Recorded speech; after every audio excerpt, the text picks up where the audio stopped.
शादी एक joint family में होती है जहां उसके पति राकेश के चाचा चाची भी साथ रहते थे।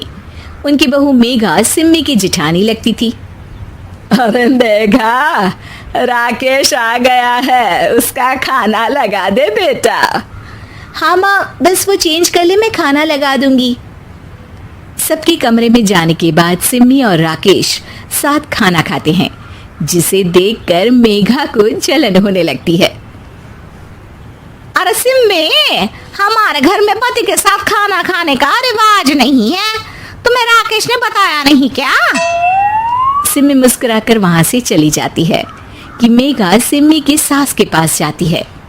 अरे चाची जी, राकेश भैया तो सीधे हैं, कछु नहीं बोलते, कछु नहीं समझते, लेकिन आप तो सयानी है ना। अब देखिए, साथ बैठकर खाती है भैया के, कुछ झूठा मीठा उसका भैया के पेट में चला जाए तो सिम्मी को तो पाप लगेगा ना, पाप। सिम्मी मेघा की बात सुन लेती है लेकिन कुछ नहीं बोलती। अगले दिन, सिम्मी, मैं मुंबई जा रहा हूँ, तुमको चलना है तो साथ चलो। मेघा राकेश की बात सुनती है और सीधे सिम्मी की सास के पास जाती है। अरे चाची, अरे चाची। अरे मेघा, क्या हो गया? बहुत परेशान लग रही है, सब ठीक तो है ना? अरे नहीं ना चाची, कैसा ठीक है? राकेश भैया मुंबई जा रहे हैं, आप तो जानती हैं कितने सीधे हैं, इतनी दूर जा रहे हैं, कहीं कुछ हो न जाए। अरे नहीं नहीं, मैं नहीं जाने दूंगी उसे। अरे सिम्मी, पता चला है कि राकेश मुंबई जा रहा है। ना बेटा ना, वो नहीं जा सकता। अरे माँ, उन्हें ऑफिस के काम से जाना था, लेकिन आपको तो पता है ना, उन्हीं दिनों मेरे मायके में शादी है, तो वो अपनी जगह किसी और को भेज रहे हैं। अच्छा अच्छा, तो फिर ठीक है। सिम्मी समझ जाती है कि मेघा ने सास के कान भरे हैं। वो सास से कहती है, माँ जी, लेकिन हम दोनों कुछ दिनों के लिए मसूरी जा रहे हैं। आप तो जानती हैं कि शादी के बाद हम कहीं नहीं गए। अच्छा अच्छा, ठीक है, जाओ घुमाओ। सास वहां से चली जाती है। सिम्मी अपने कमरे में कपड़े पैक कर रही होती है कि तभी मेघा आ जाती है।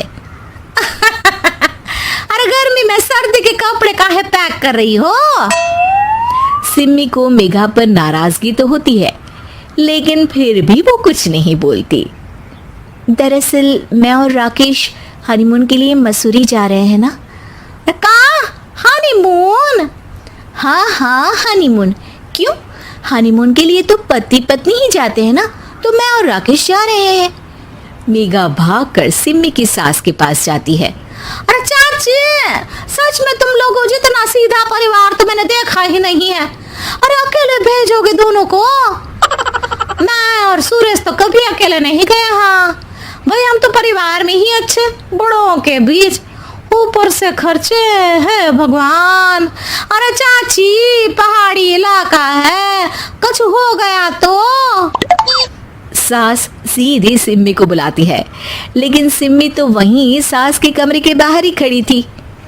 बस मेघा दीदी, आपसे यही उम्मीद थी। अरे बड़ी हूँ, घर के कायदे कानून तो मैं ही बताऊंगी ना। अरे तो अपने घर में रखिए ना सारे कायदे कानून। आपकी सास खुद खाना बनाती है, क्योंकि आप यहाँ आकर मेरी सास के कान भरती हैं।